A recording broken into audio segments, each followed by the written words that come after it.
Olá, tudo bem? Estamos começando mais um vídeo aqui para o YouTube da Australia Channel e hoje a gente está com a Ana Júlia, agente de imigração registrada pelo MAR aqui na Austrália, que vai ajudar a gente num tema super recorrente, que é a lista de profissões em alta demanda aqui na Austrália.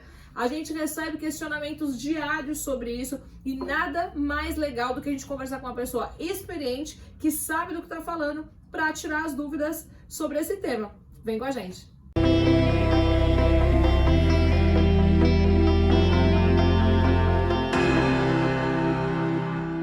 Estamos de volta. Bom, Ana, a primeira pergunta que eu queria fazer para você: o que é, afinal, essa lista de profissões de alta demanda aqui na Austrália? E onde que a gente acessa essa tal lista? Então, Ana, primeira coisa, tem mais que uma lista, hein, na Austrália.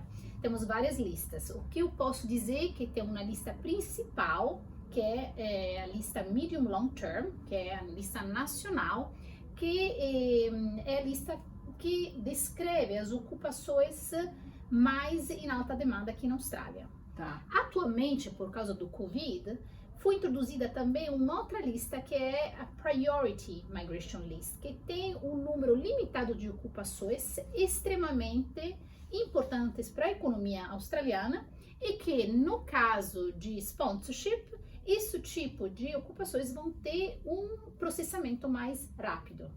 Agora, com relação a onde que a gente acha as listas, teoricamente, para profissionais da área, pode acessar a legislação.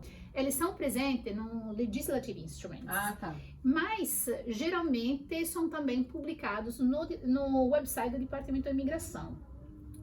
Porém, geralmente, o que você acha diretamente no website da imigração não reflete a última versão das listas. Então, é muito importante tomar cuidado com isso.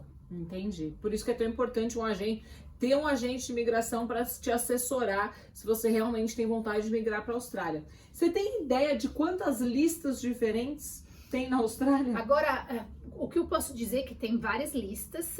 Tem essa lista nacional, nesse momento, atualmente, tem essa Priority List. Tem também uma outra lista que é a Short Term List, onde tem ocupações que podem ser sponsoradas por um tempo limitado. E também tem uma lista regional, que é uma lista muito generosa também, com várias listas, e listas estaduais. Cada listas de ocupações são relacionadas a programas de vistos diferentes. Então, critérios também diferentes que se aplicam a cada programa de visto. Resumindo, tem muita lista. Muitas listas. É difícil achar uma profissão que não tem lista nenhuma, né? Exatamente. Então, fica a dica aí pra vocês. E aí me fala uma coisa, de quanto em quanto tempo normalmente essas listas são atualizadas? Porque é uma coisa que deixa todo mundo de cabelo em pé, né? Geralmente o governo avalia a situação econômica do país e as necessidades também de cada setor para depois revisar as listas. Julho, 1º de julho, é o começo do ano financeiro na Austrália, é o momento que geralmente o governo anuncia todas as mudanças também relacionadas às listas. Mas isso não exclui a possibilidade que algumas mudanças podem acontecer também durante o ano. Então, vamos dizer que uma vez por ano, com certeza, a gente geralmente vê algumas mudanças, mas dependendo da situação econômica, pode acontecer em outros momentos do ano. Entendi. E me tira uma dúvida. Às vezes a gente fala, mas minha profissão tá na lista, tá na lista. Qual que é a diferença de você procurar a sua profissão numa lista nacional e numa lista regional? É diferente porque, no sentido que ocupações que são presentes na lista nacional são ocupações em alta demanda e geralmente você não tem um vínculo com um lugar específico, um lugar geográfico específico. E essa lista dá acesso, através de vários programas de vistos, à residência permanente. Lista regional vincula geralmente o aplicante a programas de vistos regionais. E são outro tipo de ocupações que você pode, com certeza, considerar se você tiver todos os requerimentos para poder se qualificar para um visto regional. Porque na verdade é o seguinte, a lista nacional, ela vai servir inclusive para as grandes capitais, para as capitais, tipo Brisbane, Sydney, Melbourne. E as áreas regionais, elas têm uma facilidade, vamos dizer assim, porque também eles querem estimular, levar as pessoas para essas áreas, né? Exatamente, mas continuam tendo alguns critérios que têm que ser satisfeitos pelo aplicante. Mas, como você falou, justamente, lista nacional inclui qualquer lugar da Austrália e também as 3 grandes cidades, que são Sydney, Melbourne e Brisbane. Tá. E aí, você consegue dar um overview rapidinho pra gente? Quais são os benefícios de uma pessoa que quer emigrar, focar na lista, numa profissão de uma lista regional? Tudo depende da profissão da pessoa e também dos anos de experiência de trabalho. Isso faz uma grande diferença, porque no caso, por exemplo, de uma sponsorship regional, o aplicante vai ter que fazer um reconhecimento das competências aqui na Austrália, então para ter a própria formação reconhecida aqui na Austrália e demonstrar pelo menos 3 anos de experiência full-time relevante àquela ocupação que o aplicante escolheu na lista. E claro, tem que ter também um sponsor, que seria uma empresa presente na área regional, que tem uma estabilidade financeira e uma capacidade de poder se qualificar como sponsor para ativar esse processo de sponsorship. É óbvio, assim, né? Não sei se é óbvio para o aplicante que uma área que é mais fácil conseguir a residência numa área regional do que nas capitais, ou não necessariamente, depende da profissão? Depende da profissão. Eu acredito que depende da profissão, principalmente, e depende também do tipo de programa de visto, né? Porque quem que investe na formação na área regional, por exemplo, que seja uma ocupação presente na lista regional ou também na lista nacional, pode ganhar uma pontuação mais elevada para estudar na área regional por um período de pelo menos 2 anos. Então, isso de alguma forma pode facilitar. Mas geralmente a área regional é para quem tem uma ocupação naquelas listas que são presentes numa área geográfica regional e que não permite acesso à residência permanente nas 3 grandes cidades. Entendi. Eu tenho alunos, por exemplo, que tiveram que se mudar, por exemplo, começaram a estudar aqui em Brisbane, mas tiveram que se mudar para conseguir ficar. Então, por exemplo, profissões como consultor, project man, gerente de projetos, que infelizmente aqui em Brisbane não constam, né, ou não estão na lista nacional, e aí, por exemplo, mudaram para Adelaide e lá vão conseguir uma residência muito mais rápida, né? Dependendo também do caminho, se eles estudaram por 2 anos, também acadêmicos, investindo na formação e também ajudando a economia regional, e o governo local, o governo, nesse caso de South Australia, facilita o processo, porque a gente tem também que mencionar que para quem não tem, por exemplo, um número suficiente de anos de experiência de trabalho, estudando na Austrália por 2 anos acadêmicos, dependendo também do tipo de formação, claro, tem a possibilidade de acessar o visto graduate. Claro. Então, esse visto é um visto que dá ao international student a oportunidade de trabalhar full-time por um período até 3 anos, dependendo do processo. Sim. Na área regional. Se você estudar em Higher Education, que significa um nível de bachelor, mestrado, na área regional, você pode ter esse visto por um período de 2 anos e renovar por mais 1 ano, por exemplo. Então, tem benefícios também de poder acessar um visto que vá dar acesso ao mercado do trabalho com correlação a uma ocupação que... E eu acho que outra coisa também que eu acho que faz diferença é se você já tinha uma profissão antes de vir para a Austrália. Sim. Ou se você começou uma profissão aqui, né? Também. Isso faz muita diferença também, porque eu vejo, por exemplo, alunos que já são formados, eu tô soltando aqui, tá, exemplos, mas, por exemplo, alunos que são formados em TI no Brasil e que aqui só continuaram a carreira, e alunos, por exemplo, que fizeram um curso de cookery. São coisas completamente diferentes, né? Um curso você começou aqui a sua carreira e outros você traz do Brasil.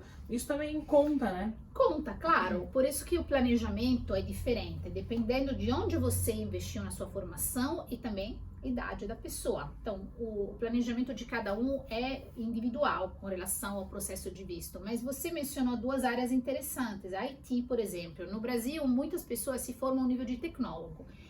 Geralmente, um tecnólogo aqui é reconhecido ao nível de diploma. Mas se você tiver também um certo número de anos de experiência que você consegue comprovar através de um skill assessment, e você pode ter reconhecido também uma competência, um nível mais elevado, porque o órgão competente, que é o Australian Computer Society, converte anos de experiência de trabalho em uma qualificação australiana. Então, tem algumas estratégias também para ter reconhecimento aqui na Austrália para ocupações que pedem geralmente um bachelor degree. Se você tiver um tecnólogo. Sim.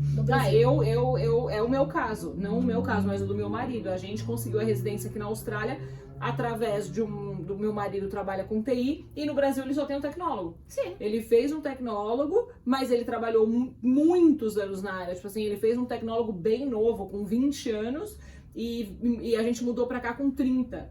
Então ele teve 10 anos de experiência aí reconhecidos, mais o tempo que ele trabalhou aqui, porque desde que ele chegou aqui ele trabalha na área de tecnologia, então ele conseguiu reconhecer aí muitos anos, e o fato de ter feito um tecnólogo não impactou no fato da gente pegar a residência. E outra coisa legal é que a gente conseguiu pegar aqui em Brisbane, sem precisar sair, porque é uma profissão que está na lista nacional. Exatamente, então não é necessário sair das grandes cidades para poder acessar potencialmente a residência permanente. Com relação ao hospitality, por exemplo, as 3 ocupações que são em demanda nesse momento, chef, que é presente também na lista nacional, na lista que se chama Priority Occupation List, é uma ocupação que realmente pode criar um futuro para chegar à residência permanente.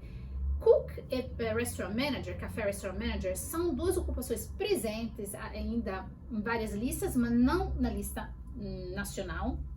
Então, por exemplo, essas são ocupações que poderiam ser interessantes nas áreas regionais, para quem se forma e quer continuar a ganhar experiência de trabalho para depois definir um caminho para residência permanente. A área regional é provavelmente a opção melhor. Entendido. E como que eu sei qual tipo de visto que na minha profissão pode ser aceito? Onde que eu descubro isso? Geralmente, de novo, é pesquisa, mas o Departamento da Imigração tem um website que deveria ser user-friendly, mas é zero intuitivo. Não é muito intuitivo, a gente sabe. Então, geralmente você quer ter uma conversa, pelo menos, com um profissional da área, para entender exatamente quais são os requerimentos dos vários programas de vistos, para você focar suas energias na formação certa. Também muito importante, como sempre, o inglês. O inglês é necessário para qualquer visa pathway, para qualquer caminho que vai levar o cliente a um visto, que seja um visto temporário ou um visto permanente. O inglês é muito importante. Até porque existem diferentes tipos de vistos para diferentes tipos de listas, certo? Exatamente, exatamente. Então, às vezes, o que se encaixa, sua profissão está numa determinada lista, mas aí você tem que focar num determinado visto. E ainda existem vistos diferentes por estados, né? Mesmo com a profissão na mesma lista, gente, é confuso. Mas é um critério comum que a gente conhece e que, claro, nível de inglês pode ser diferente dependendo do tipo de programa de visto, mas tem sempre o requerimento de satisfazer o requerimento do inglês. Isso é importante saber no momento que você chega na Austrália ou planeja de mudar para a Austrália. Porque, na verdade, a gente não pode esquecer que, gente, a Austrália é um país de língua inglesa. Por mais experiência que você tenha numa profissão que esteja numa demanda altíssima aqui, se você não conseguir se comunicar muito bem em inglês, de nada adianta a sua experiência.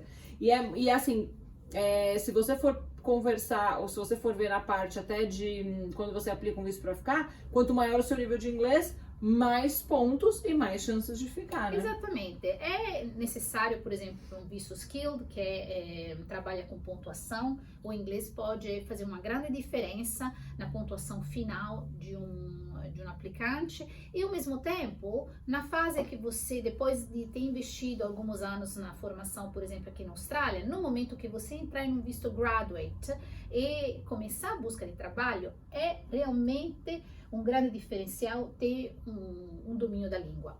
para poder Com fazer uma certeza. entrevista de trabalho. Com certeza, com certeza.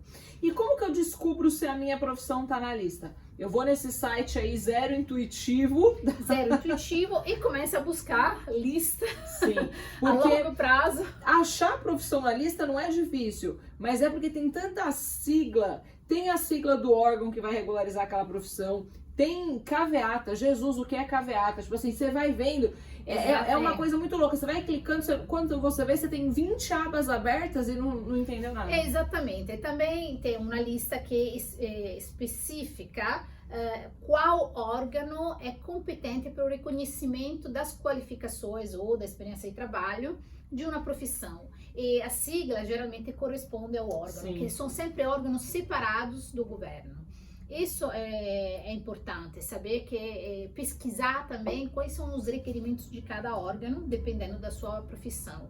E os caveats também, um outro ponto interessante, foram introduzidos alguns anos atrás por algumas profissões, que são, na verdade, são extra requirements, additional requirements, requerimentos que necessário para ser sponsorado. Então, isso é para o sponsored visa, então que tem que ser satisfeito do lado da empresa e do lado do aplicante, dependendo do tipo de caveat. Então, esse caveat Porque um esse é o ponto. Você consegue fazer sozinho, mas isso é um nível de detalhe que não fica escrito no site da imigração. Por isso que eu acho que é tão importante a assessoria de uma pessoa que sabe, de um especialista. Porque isso não é intuitivo, isso você pode pesquisar o que for, você não vai encontrar isso no site da imigração. Você pode encontrar isso em blogs, em sites até de agentes de imigração. Mas não é uma coisa que você vai conseguir entender de cara.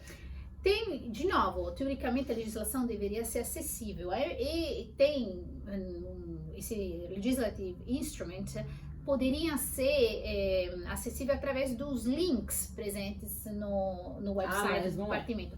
Mas infelizmente não é. Não. Então, quando eu pego lá, então tá, beleza, de qualquer forma, joguei lá no Google, lista de profissões de alta demanda, contador. Não sei, vamos agora a gente já falou do TI, já falou do Cooker, vamos falar do contador. Qual é a principal coisa que eu tenho que olhar nessa lista? É realmente a profissão ou é a experiência de trabalho? Porque, por exemplo, eu vou dar o meu exemplo, tá? Eu no Brasil sou formada em contabilidade. Sim. Ciências contábeis, não sei, eu já tava com a cabeça, sou formada em ciências contábeis. Mas eu nunca trabalhei como contadora. Durante muito tempo eu fui auditora externa e depois de um tempo eu fui trabalhar na controladoria. Trabalhei como controller. Então, assim, o que eu tenho que procurar exatamente? É a profissão que eu me formei ou é a profissão que eu trabalhei? Isso é uma pergunta interessante. Por quê? O que acontece? Primeira coisa, o que você tem que achar um compromisso entre os dois, porque não são completamente separados. Sim. Tem uma relação. Tem. E o que acontece? Na lista tem várias ocupações na área de contabilidade, e tem contador, e tem também financial controller, external auditor, então tem várias opções. Você tem que ver o que é mais relevante, mas com certeza uma formação em contabilidade tem uma afinidade com as outras profissões que você também praticou durante a sua carreira. O que você geralmente faz? Primeira coisa, tenta identificar em qual lista é a sua ocupação. Accountant é presente na lista nacional, certo? Isso já dá uma ideia que você pode acessar vários programas de visto. Mas o que descreve a ocupação é a descrição ANSCO, que é a descrição oficial entre Austrália e Nova Zelanda, que define quais são realmente os elementos daquela ocupação. Por exemplo, accountant, contador, é Skill Level 1. O que significa Skill Level 1? Precisa de ter um Bachelor Degree aqui na Austrália para poder praticar aquela profissão. Mas, por algumas profissões, tem a possibilidade de substituir a formação com experiência de trabalho, que é necessário, claro, comprovar. E também a descrição ANSCO mostra quais são as responsabilidades, as tarefas daquela ocupação. Isso define se você se encaixa, por exemplo, mais na na ocupação de contador ou external auditor. Entendi. Entendeu? Então tem essa descrição que geralmente quando você identifica na lista a sua ocupação, perto da ocupação tem sempre um código, que são números que você pode pesquisar e teoricamente achar essa ANSCO descrição ANSCO, que determina o tipo de qualificação e o tipo de tarefas conectadas com essa ocupação. Então, na verdade, se a minha formação acadêmica não estiver na lista, eu posso usar a minha experiência de trabalho. Não por todas as ocupações, não em todas. mas em algumas ocupações é possível. Entendi, maravilha. E, bom, agora que a gente já falou mais ou menos de como encontrar a lista, né, e que existem vários tipos de lista e o que são cada uma dessas listas, como encontrar a sua profissão, agora eu acho que a gente podia falar um pouquinho sobre o que você pode fazer depois que você encontra a sua profissão na lista. Então, o que a gente mais conhece é o famoso sponsor. Então, que é o fato de você encontrar uma empresa aqui que te sponsore, que tipo te patrocine enquanto você fica aqui. Exatamente. E aí é uma coisa meio autoexplicativa, né? Você vai encontrar uma empresa que vai te sponsorar enquanto você tá aqui, vai se responsabilizar por você, vamos dizer assim. Mas a gente também tem o sistema de pontos. Sim. Você consegue explicar pra gente o que é o sistema de pontos? Que, né, o sponsor tal já tem um empregador que vai te auxiliar. E o sistema de pontos? Porque aí você não precisa de um empregador, certo? Não precisa de um empregador, e esse é um processo que em uma situação normal, geralmente se pode fazer fora da Austrália ou dentro da Austrália, se você estiver aqui com visto válido. Isso é um sistema que envolve, primeira coisa, 2 passos preliminares. Um skill assessment, que é o reconhecimento das competências do candidato, e um nível de inglês mínimo de 6 em cada banda do IELTS ou de um teste equivalente reconhecido pelo Departamento da Imigração. Tá. Agora, antes disso, você tem que identificar em qual lista é a sua ocupação. Sim. Como sempre. Tem 3, nesse programa de visto a pontos, tem 3 categorias. Tem o visto 189, que é o visto nacional, não vincula o candidato a um lugar específico. Tem o visto estadual, que vincula o candidato a um estado, que pode ser o Queensland, South Australia, e tem requerimentos específicos daquela lista. E tem também o visto a pontos regional, 149, que é um visto provisório. Certo. Desculpa, 491. Muitos números. E, voltado a isso, no momento que você identifica que você satisfa os requerimentos daquela lista, Skills Assessment, reconhecimento das competências, e o inglês.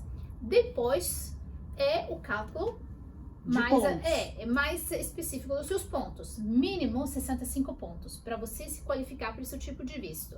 Mas isso não garante um convite da parte do governo estadual ou do governo nacional. Isso tem a ver também com quantas pessoas estão fazendo o mesmo processo, porque tem um número limitado de vagas por ano financeiro. Então, resumindo, só para ver se eu entendi. Você vai calcular os seus pontos baseado em idade, nível de inglês, suas horas de trabalho, tempo de trabalho que você reconheceu, tanto aqui na Austrália, fora, enfim. Aí você vai chegar numa determinada quantidade de pontos que tem que ser no mínimo 65. Exatamente. Mas, vamos supor que... Vamos voltar lá no contador, na coisa do contador. Eu consegui fazer 70 pontos. Sim. Apliquei. Só que as outras pessoas que estão aplicando comigo, todas têm 100 pontos. Eles vão receber um convite antes de você. E por que estou falando convite? Porque, na verdade, Ana, não é realmente uma aplicação. O que acontece? Você faz uma declaração no database do governo, Skill Select. Você cria um Expression of Interest. Então, demonstra que tem um interesse para aquele tipo de visto que a gente acabou de mencionar. Tipo assim, olha, o governo, eu quero muito um visto pro estado de New South Wales na profissão de contador. Exatamente. Declara de satisfazer os requerimentos daquele estado, daquele visto estadual. Já tem que ter um skill assessment. E já tem que ter um nível de inglês mínimo necessário, que a gente já mencionou que é SELS. E já declara de ter pelo menos 65 pontos. No caso hipotético, 70 pontos. Sim. E coloca essas informações no seu perfil do Skill Select. o seu perfil no Skill Select tem uma validade de 2 anos, mas isso não dá nenhum direito em termos de vistos. Você vai ter que ter um outro tipo de visto para continuar ficando na Austrália se você estiver Eu dentro tenho do que país. continuar, sei lá, estudante, ou no Graduate Visa, ou no Exatamente. que for, porque vão ocorrer em paralelo. Exatamente. E nesse período você poderia receber um convite pelo governo de aplicar, para fazer uma aplicação e documentar o que você declarou na sua Expression of Interest, para documentar exatamente os pontos que você declarou. Nesse processo, você pode também fazer uma atualização da sua Expression of Interest, porque como a Ana falou, idade muda, o nível de inglês pode melhorar e você pode atualizar para maximizar a sua pontuação e as chances de receber um convite. Ganha mais experiência e trabalho, mais pontos. Claro. Então, tem várias estratégias também para maximizar a pontuação antes e durante esse processo. Resumindo, é uma fila. Quem Sim. tem mais pontos vai lá na frente da fila. Quem tem menos pontos vai pro final. E aí, conforme hoje a gente tem 20 vagas, vão chamar os 20 primeiros da fila. Sim. E Se você contador, tiver por sempre no exemplo, final, você nunca vai ser chamado. Exatamente. Contador, por exemplo, é uma ocupação na lista nacional em alta demanda, mas é muito concorrido. Então, precisa mesmo, também se o mínimo é 65 pontos, dificilmente você recebe um convite com esse tipo de pontuação. Estamos falando de pontuação que está mais ou menos no 95, 100. Essa pontuação, ela varia de profissão para profissão ou ela pode variar de estado para estado também? E é interessante, porque pode variar de profissão a profissão, com certeza, e também de estado. Porque depende de quantas pessoas são interessadas e se qualificam para aquele visto naquele estado. Ah, mas eu ia Mas tentar ir pro ninguém estado sabe. mais remoto do mundo. Exatamente. Se eu tenho uma pontuação baixa, eu ia lá pra Tasmânia, pra Darwin. Com certeza, New South Wales E Victoria. E Queensland não é a melhor opção, né? Em se alguns você tem- casos, não. Se você É. tem ponto baixo, o ideal é pra ir onde tem menos gente possível, porque sua competição vai ser menor, né? Exatamente, depende de vários fatores, mas cada caso é um caso. Esses são, Sim, claro, são claro. informações gerais, mas isso é o sistema de visto a pontos. Entendi. Tem idade máxima pra aplicar esses vistos? Idade máxima, o limite sim, é 45 anos. 45 anos. Sim. Gente, então tem que correr, hein? Não é pra todo mundo, não. E quais os principais documentos? A gente falou então agora da idade e do inglês. Tem mais alguma coisa que é realmente importante nessa aplicação que vai fazer diferença? Além desses 2 itens? De novo, o inglês é muito importante, reconhecimento é muito importante. Quem se forma na Austrália, investe também na formação, pelo menos 2 anos acadêmicos na Austrália, e se for também na área regional, então fora das 3 grandes cidades, isso ajuda a maximizar a pontuação, porque ganha 5 pontos a mais. Trabalho na Austrália pelo menos de 1 ano, mais 5 pontos. Se você tiver um relacionamento e o seu partner também tem uma ocupação na lista em alta demanda, lista nacional, e tiver um skill assessment, então um reconhecimento da sua ocupação, mais 5 pontos. Se não tiver isso, tem também a possibilidade só de dar mais 5 pontos através de um teste de inglês, que também o partner pode Ah, é verdade. finalizar. E para quem já tem um nível avançado de inglês, tem também o teste da NAT. Tem um teste da NAT, é um teste Que é um de tradutor, né? Pra ser tradutor. tradução simultânea entre o português e o inglês e inglês ou português. Então, tem algumas opções para poder aumentar esses números. as suas chances também. Claro, é um processo. Agora vamos falar da realidade. Qual o preço disso? Quanto custa para você aplicar para um visto de pontos? Com relação ao visto com pontos, eu acredito que podemos considerar mais ou menos uns $10 mil. 10 Desse mil tipo, dólares. sim, porque tem várias taxas envolvidas, né? Ah, Além não, da taxa do visto, fora a skill taxa- assessment, As traduções, as provas de inglês que você vai precisar fazer, tem exame médico, tem médico. tradução, tem tanta coisa. E o assistência visto, também de um agente de claro, imigração pode claro. ajudar, dependendo da experiência do, sim, por volta de do 10 mil profissional. dólares. Eu acho que isso é pelo menos o que envolve todo o processo. E um visto de sponsor? Ele é mais barato?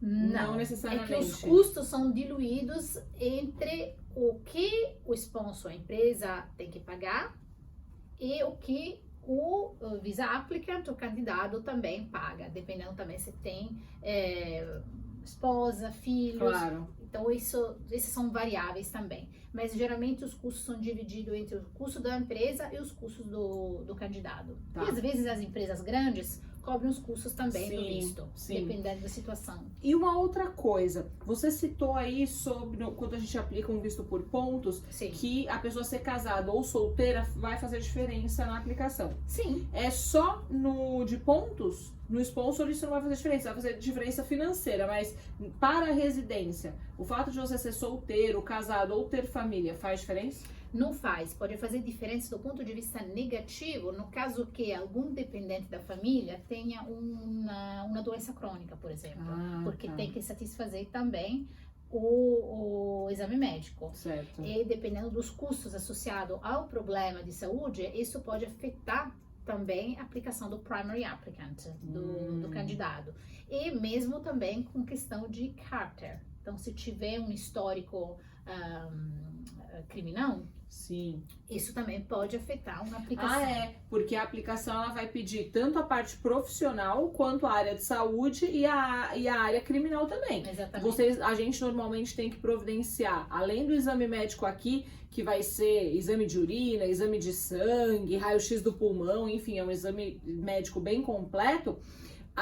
Quando você faz a análise criminal, a gente tem que mandar todos os nossos antecedentes criminais de todos os países que você morou nos últimos 10 anos, ou seja, por exemplo, no meu caso foi Brasil e Austrália, mas eu tive que mandar todo o meu histórico, o police check, que não é só o estadual, é o federal. Então, tanto o estadual quanto o federal e o daqui também, né? Sim. Pra ver se você não praticou nenhum crime durante a sua vida, porque obviamente se você praticou...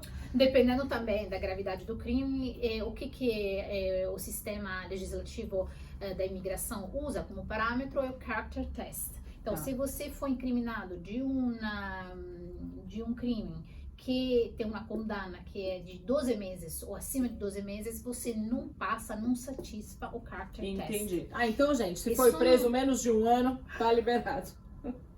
Mas acima disso, isso, de novo, são guidelines. Lógico. Mas assim, o ideal, gente, é ter um passado limpo, tá? Porque com certeza. A imigração, ela é bem sensível, né? Isso pode acabar com todo o seu processo, e é verdade, né? Casos assim, tipo de pensão alimentícia, a gente já ouviu várias histórias que a pessoa realmente ela tem que estar andando na linha, porque afinal, gente, brincadeiras à parte, você tá conseguindo você tá pegando a residência e uma futura cidadania num outro país. Você agora é um cidadão, né, um residente de uma nova nacionalidade. Você tem potencialmente uma nova nacionalidade.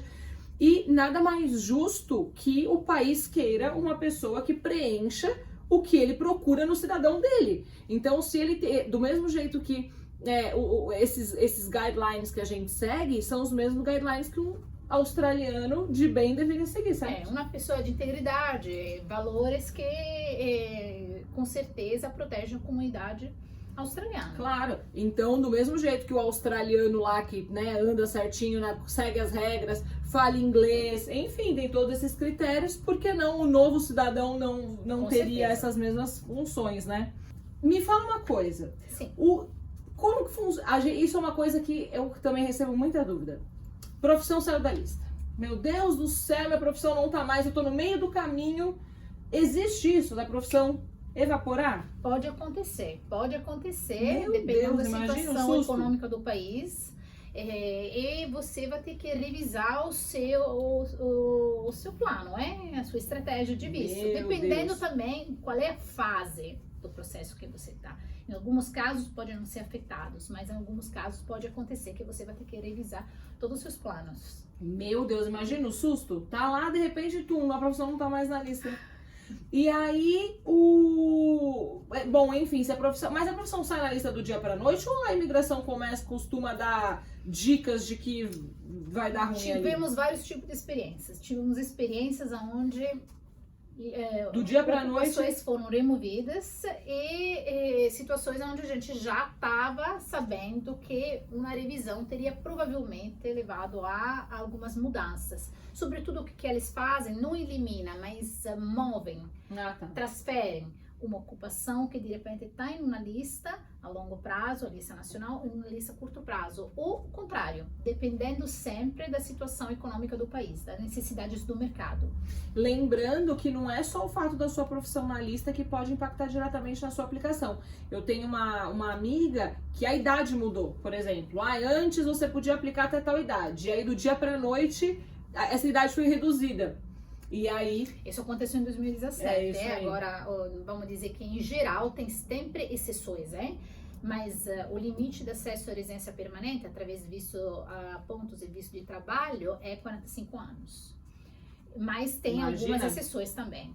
Mas isso dependendo se você também acessa através de programas que se chamam DAMA, em algumas áreas regionais, tem também algumas concessões relacionadas à idade. Mas... regra geral é 45 anos. Sim. E aí me tira uma última dúvida aqui agora, que eu não sei se ficou claro, pessoal de casa.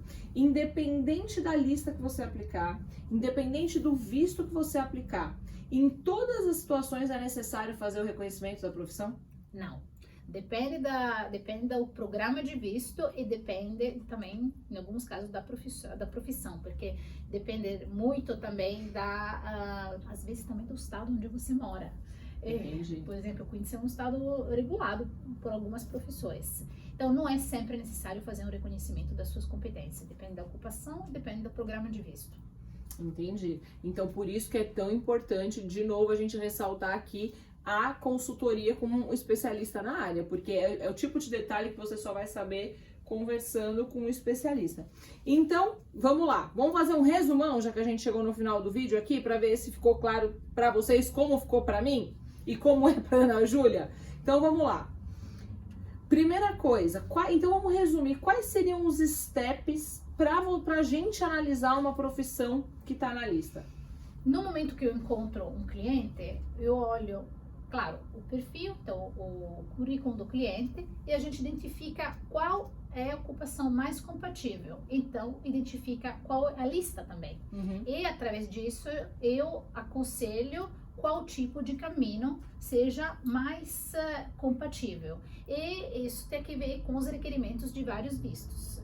Então, antes, verifica em qual lista apresenta a sua ocupação e quais são os programas de vistos relacionados àquela ocupação. E ali começa a análise do nível de inglês, dos anos de experiência de trabalho e qual é o gap entre a sua situação atual e aonde você quer chegar.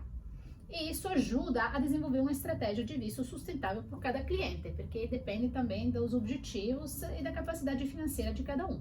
Sim, porque esse plano ele pode conter uma mudança de cidade, de estado, de profissão, né, até se você vai precisar de um sponsor ou não, se você, enfim, variáveis. O nível de inglês também. O nível de inglês, que claro. você tem, quantos anos de experiência você tem, quantos anos você tem que ganhar de experiência para poder se qualificar para um visto de sponsor, por exemplo. Se essa experiência pode ser part-time ou tem que ser full-time. Tem variáveis que a gente avalia junto para poder entender qual é a situação específica de cada cliente. Ou seja, não tem certo e errado e não tem a fórmula matemática, né? Cada um é passo a passo, é visto a visto, é pessoa a pessoa, é super individual. Então, se a sua vontade é realmente migrar para a Austrália, além de muita pesquisa, a consulta com o agente de imigração é absolutamente recomendável, né? Para que você não se perca pelo caminho e no final gaste tempo e dinheiro e não consiga atingir seus objetivos. Ana, muito obrigada. Acho que ficou claro para o pessoal que está assistindo como ficou para mim, como funciona essa tal de lista de profissões de alta demanda. E se você ficou com alguma dúvida, não se esqueça de deixar aqui nos comentários, que a gente aqui na Channel vai estar super à disposição para respondê-los, tá bom? Até a próxima! Muito obrigada. Tchau, tchau!